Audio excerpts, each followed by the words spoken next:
Hi guys, this is Rusty 78609, Central Texas, USA, 9:45 a.m., 25 top up degrees. It's cold here in Central Texas, or at least that's cold to me.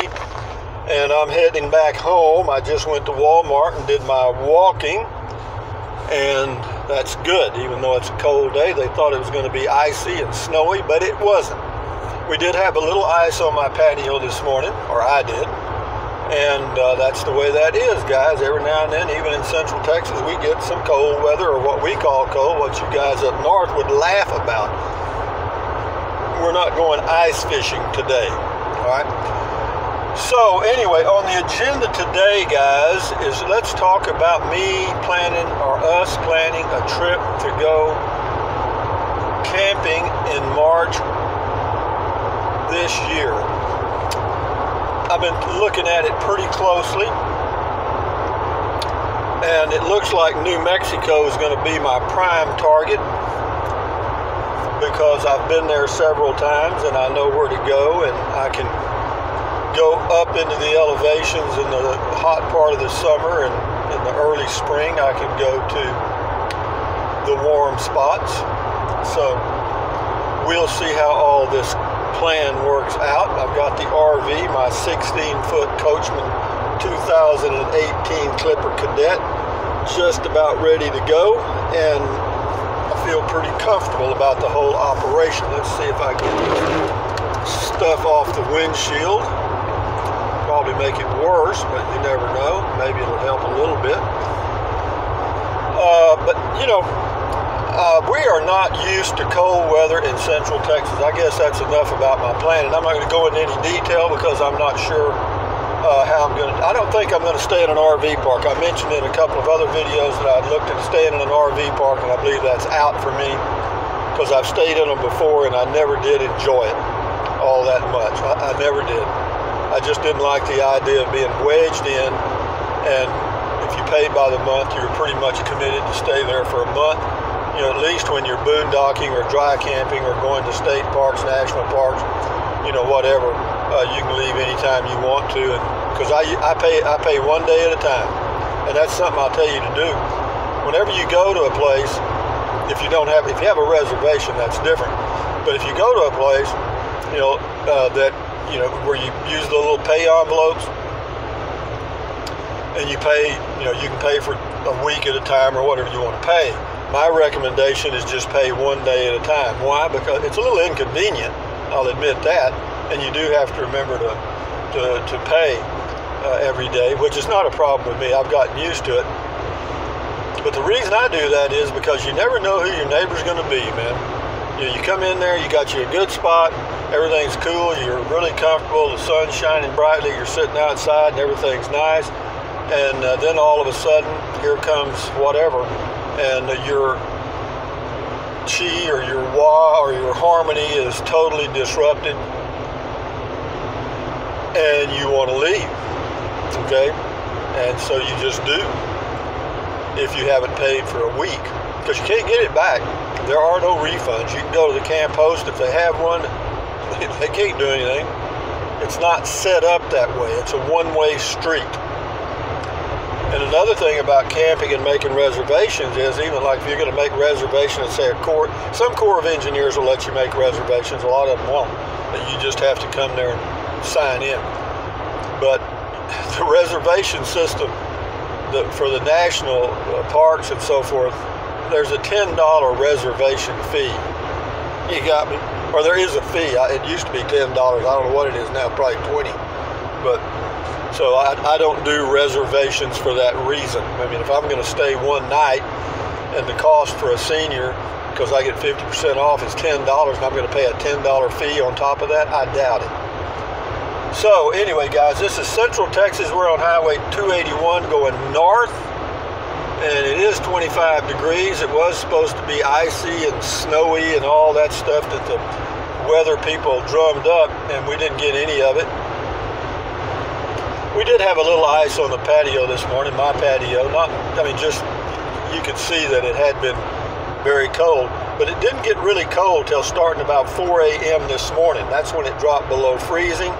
So anything that would have hit the highways would not have been there very long, because yesterday the high was 75, so all this asphalt pavement was very warm.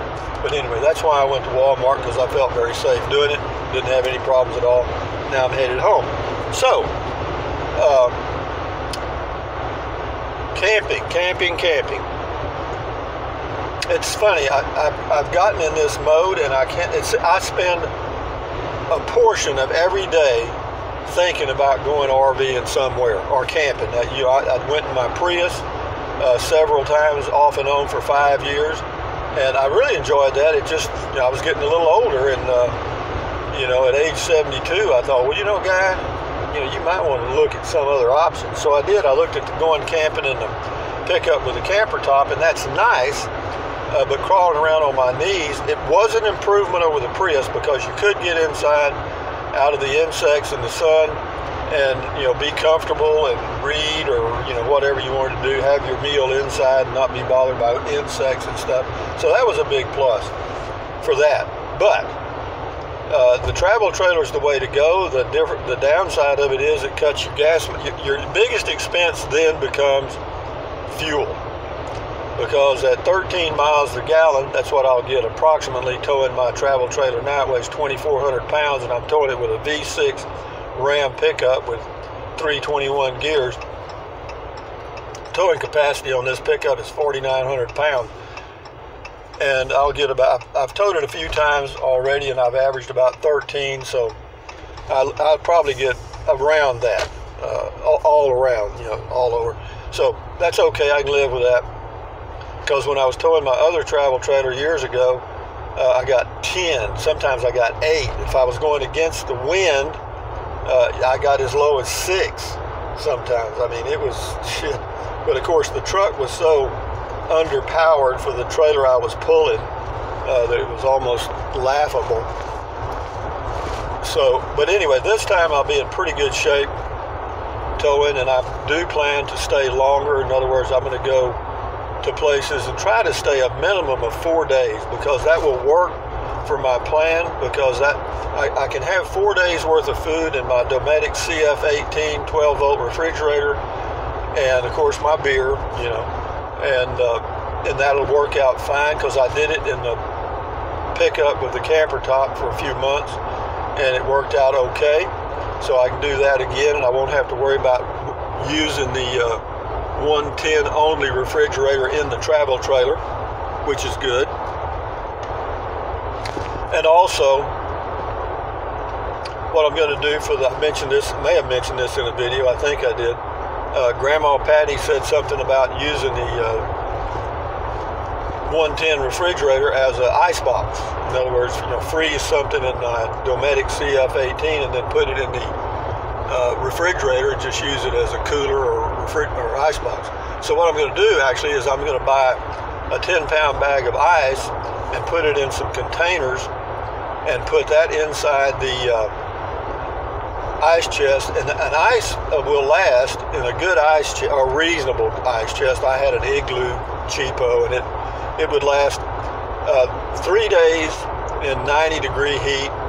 The 4th day you just had a ice chest full of cold water, and that's still okay though. There's not a problem with that. So 4 days for a 10-pound bag of ice, and a 10-pound bag of ice at Walmart as you're traveling to New Mexico and anywhere else is going to cost you around $2 a bag. So you're looking at around 7 bags a month. That's about $15 round numbers. That's not a killer if it works. And then besides that, you got a gallon and a half of water that's usable for something if you needed it, when it's fully melted. But we'll see. It just gives me something to do, man. I mean, that's what, camping for me is all about, having something to do. It's really tiring, and it can be frustrating, and it can be, it can be fatiguing, I'm telling you, because, if you don't know exactly where you're going, and again, boondocking, there are so many places that I have not been to that I want to explore, but going to those places that are unknown and pulling a travel trailer is a little bit iffy. And the reason is you get there and you can't turn around. You may have to back up for half a mile or a mile or whatever. The road may be crap. Then you get to the location and it could be crowded if it's a nice spot. So, you know, again, it's hit and miss with boondocking, but I do know some spots now that are reasonably okay. And one of the things I like, and I've said this in several videos, is I want internet access using my Verizon hotspot. And I know those spots that I have used my Verizon hotspot at that works good, so I'll go back to those for sure. And what I plan to do, and of course my plans can change because, as you know me, I might be doing something totally different in a week. But right now, what I plan to do is find me I've got 4 locations in New Mexico that are good boondocking and are spots that I can camp that have everything I need. And you're only supposed to stay at them for 2 weeks. Now, some of them are monitored pretty closely by the BLM and other places. Others are not. And so you could extend that stay probably and have no problem at all. In fact, there's one place I go near Capitan, New Mexico, up in the elevations about 7,500 feet, that I don't think they ever came by there. But be that as it may. But, you know, then there are some fee places like Aguirre Springs, which is like, for me, $350 a day. Then I can go up to the petroglyph site north of Alamogordo. Now, that's not going to be good. That's only good in the spring. It's not good in the summer. Now, I think they also have there water and electric hookup sites there, but that's just, you know, if you're first come, first serve. I don't think they take reservations. And there's also another site. It's Valley of the Fires, but again, that's not a spot you'd want to be dry camping in the summer because it's hot and windy and it can be dusty. But if you get they do have water and electric sites, and I think those are $14 a day. And for me, that'd be $7, so that's not a deal killer. So I'm going to look at a variety of different sites, and while I'm there, if I have a place with water and electric and there's a dump, well, I'll just stay there a couple of weeks maybe. And then see the sites around there. Are there any sites around the places that I plan to go? Yeah, sure. You know, you got, there's always a lot of things to go see. It's amazing. If you look at things through a telescope, you know, it's a different viewpoint. But if you look at things kind of through a microscope, you look real closely at what's around you, there is a lot. Okay, it's just a matter of finding it. You know, like there's a lot of places just here in my county that would be pretty interesting that I have actually never been to. You know, they have a Fort Cochran in Burnet, Texas, 12 miles from where I live. That's a nice little old fort that was built as the people were progressing west. The federal government was building the forts to provide protection for these people that were settling this land in Texas and going west. And it's called I can't remember, the Fort Road or Fort Highway. There's like a whole row of them they're several miles apart, but there's a lot of them. And they're interesting. You know, you can't say you've seen one, you've seen them all, because you haven't. They're all different. But having said that, guys, this is Park Road 4, and I'm cruising at 40 miles an hour. I know in the video it always seems faster. But I feel pretty good, knock on wood. I got me a breakfast taco. Ha ha ha. It came with, it's what they call a pico de gallo. It's eggs and all kind of hot peppers and stuff. Not too many. It's not really that hot. It sounds like it, but it's not. And I'll go home and add a little something to it. And that'll be my brunch, so to speak, because I want to add a little fat on my bones because it's going to be cold for the next couple of days. Today, the high is supposed to be right at 32, 33 degrees for the high, but fortunately, we haven't had any snow or ice, and that's great. And tomorrow, the high will be 43, 45, and then the next day, the weekend is supposed to be in the low 70s. So you see how, you know, in Texas, the main difference between the winter we get in Texas and the new winter you get guys get in the north, obviously you get a lot colder, but the downside for you guys up north is it lasts for months. You know, it just stays there. But for us in Texas, particularly central Texas where I live, you know, you get 2 or 3 days of cold weather or what we call cold, which you would think would be warm, but we call it cold, and then it's gone. It goes back up again. But this is a pretty little scenic drive here in Central Texas. This is Park Road 4, and it goes by Inks Lake and Longhorn Cavern State Parks.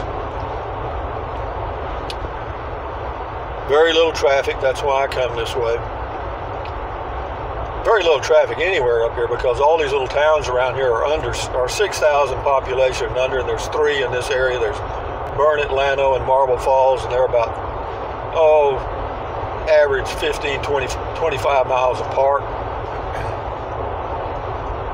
You probably can see that castle straight ahead of that big building straight ahead on that hill. That's called Falkenstein's Castle. You can check out the website on the internet, falkensteinscastle.com or something. I don't know how you spell Falkenstein.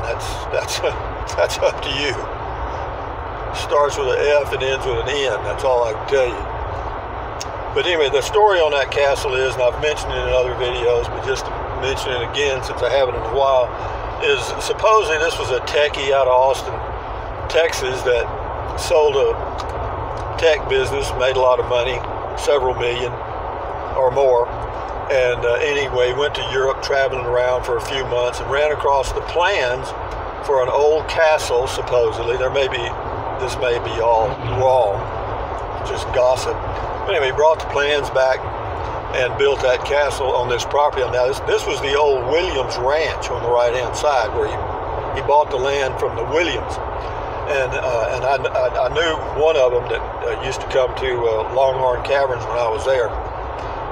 And he said that had they known that he was going to build that monster, they would not have sold him the property because they don't like that big castle at all. Why, I don't know. I mean, the reason he built it on that hill is that's where they built castles in Europe, because see, that way then not only did the castle have the high ground in case it was attacked, also the king or whoever, the landlord, could walk to the windows around the castle and look out upon the serfs, the workers in the fields, and kind of monitor the activity on his property. Even though he had guys designated to do that, it was like his own country back then. And how have we changed? Well, the landlord got promoted to government, and that's about the only change. We still are the serfs in the field, and there's the tail wags the dog, so to speak. A few people run everything. Well, a simple example of that, back in the 50s and 60s, a lot of the people going to college and then subsequently going into government had actually had jobs. They had actually been on a factory floor. They had actually been in a field. They had actually been around people who worked, that were working class.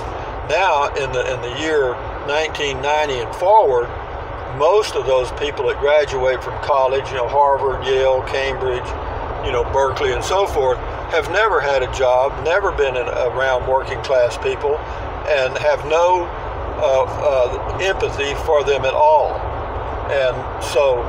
And then they get into government, and it just magnifies the problem, because what you have between the East Coast and the West Coast is what's called the flyover population, which is the, quote, rednecks, or the working class, and farmers and so forth, what are left of them. But that's the way it's transitioned. And that's why we have this polarization of wealth, because the rich get richer, because that's just the way it works. If you start off with $1 billion, it's easy to add a few million to that. Because you could have that just tied up in government bonds and live obviously very damn good. But then you can buy businesses and so forth and play games and with corporations and stuff. But the guy that's born like me in South Texas on a farm and inherited nothing, then that's a whole different story. We got even in this area, there are trust babies. People born and live their whole life, never worked, and now they're living off the money provided to them by trusts that were set up by their parents, grandparents, and so forth. And that's the way it goes. I mean, I know a few of them, unfortunately, or unfortunately, I think. Pretty arrogant. They use the word those kind of people a lot, or they. And trailer trash. I've heard that come out of their mouths before I stuck my fist in it. But be that as it may, guys, it is Tuesday, cold in Texas, 26 on my temperature gauge in my truck. And for those of you that have skin issues like I do, I've got every skin issue known to man. Of course, I'm 72. I've got eczema, psoriasis, seborrheic keratosis on my back. And does it itch? Yeah, only 24 hours a day, 7 days a week, But there is something you can try, and I'm going to try it today. I got some stuff from the dermatologist that doesn't do poo-poo. And so I started searching the internet, and I found some stuff, and I'm going to try it today. I'll tell you how it works at some point. It's called cortisone cream or cortisone stuff. And according to the pharmacist at Walmart, who is a trustworthy expert and would not steer you wrong, he told me that, he was from India. I mean, I guess he probably is okay, But anyway, he said, yeah, try that cortisone stuff. He said, you don't have to have a prescription. It's much cheaper, and it doesn't have near the side effects as the other stuff. So we'll do that and see what happens. And that's why I'm headed home now, because I'm going to peel my shirt off and cover my body with that crap. Damn it, it drives me crazy. But anyway, guys, from Central Texas, USA, this is Rusty78609 saying thumbs up, carpe diem, adios, bye-bye. Buy anything your little heart desires, but if you think about it, use the link to Amazon products in the description of the videos. Why? Because I am an Amazon affiliate, and it does not cost you a single dime. Okay? But having said that, what else? Drink plenty of water, 3 or 4 quarts a day is good for you. It'll help you avoid gout, kidney stones, and what else? Help you lose weight because you'll be full of water. What else? Stretch. Take deep breaths. Take a deep breath, hold it for a few seconds, and breathe out, because that relieves stress, and relieving stress lowers your blood pressure. That's good for you. And then stretch, walk, keep your health, guys. That's what it's all about. But it's cold here in Central Texas, and wherever you are in the USA, stay warm, baby. Adios.